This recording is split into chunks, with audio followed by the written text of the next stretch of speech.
naye Kyagulanyi olyokangano jja mu politics wa Uganda. Bano abasajja bali bamaze okuluka olukwe ng'atera luli successful okuyingiza opposition mu NRM. Yes, bali bamaze okuluka olukwe lwabwe bulungi nnyo okuyingiza opposition mu NRM. Gwe bataabala ye Robert Kyagulanyi Ssentamu Bobi Wine tajja kuba one day nga threat eri state ne NRM party. No wonder mu 2016 Museveni amaze okuwangula akalulu yagamba by 2021 tewajja kubaawo opposition. Goloza abadde atudde oba yabyogera talina intelligence, yabyogera amaze okufuna intel emala ng'era abyogera out of experience kuba abasinga bonna ali amaze obagula nga n'abo bali bakya pretendinga nga abali mu opposition baliyo nga bifaananyi ninga emigongo amaze ogigula. Bwe teweewuunya lwaki abo abali mu FDC nga bali nnyo ku lusegere lwa Dr. Kano Kizza Besigye essaawa zino bonna abasinga the biggest number bali mu NRM. Ayasinze okumala eggobe mu kibya ye Kantuntu obayita Katuntu. Omusajja mbadde mu ekitiibwa badde mu respecting cause he has always been standing by his word ng'era engeri gy'ayogeramu olabye ddala alina omugongo, but he was bought off. How can a person be in opposition ng'ate minister wa government? You do find that logically correct? No, of course no. Era bala bangi nnyo bali mu opposition n'essaawa zino naye ng'eraba omupiira era gw'asamba asambira ki? Asambira NRM. Gwe gobeera abasajja bano amanya genda okumenya ku interviews zaabwe zonna ku radio stations, mu media and everywhere. Omusajja gweta Mukasambidde. That guy has a brain.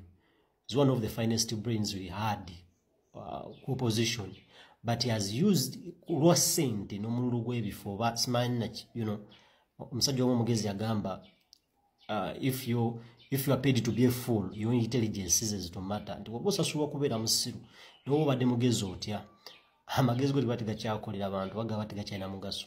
Mukasambidde is one of the genius guys I used to admire in the opposition, but budunia interviews zakola essaawa zino in this political season olaba nga awugamba ali mu opposition but omupiira gwasamba ateeba mu goals opposition. And the other guys, this guy of Democratic Front, ogenda okulaba nga bajja mu media kugundi ku platforms za media stations amaliza appraisinga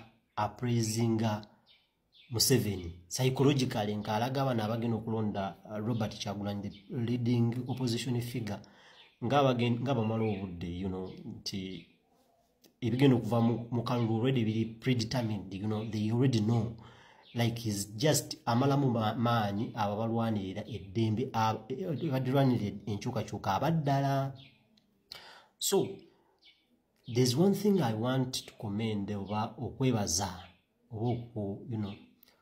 okwebaza Robert Kyagulanyi Ssentamu kujja mu politics. He has exposed politicians abadde bazanyira ku bwongo bw'abantu nga balowoozesa nti ebintu bizibu nnyo, ebintu byawe olina okuba nga wasoma nnyo, olina okuba nga like you are the smartest, but those guys who are abagamba nti bo bayivu nnyo oba they are the elites, they are the most hindrances to freedoms oreva unaona munsi ono kwetola ensi yonna balwaniridde ku ddembe ly'obuntu. Abantu abadde mu comfort zones nga bali mu bufo you know, balivinga obulamu at least obuli higher than the rest, be basinze okulemesa nga bano bannaabwe abalwanira eddembe lyabwe, you know. Bobi Wine abadde agezaako kubreakinga ignorance mu bantu, you know, okubeera politically active. Very many people are politically active and they are following everything that's going on in the media as far as politics is concerned. So for that I want to thank Bobi Wine from the depth of my heart. But ekizibu kati kye tulina essaawa zino ng'eggwanga kyaba elites abo abayivu abepositioninze mu bifo okulowoozesa abantu bebasinga okutegeera era bwe bati basazeewo kintu twaiswa agenda mu maaso mu politics, and they feel that entitlement. To make it worse, bazze mu media atasokosa reverse psychology.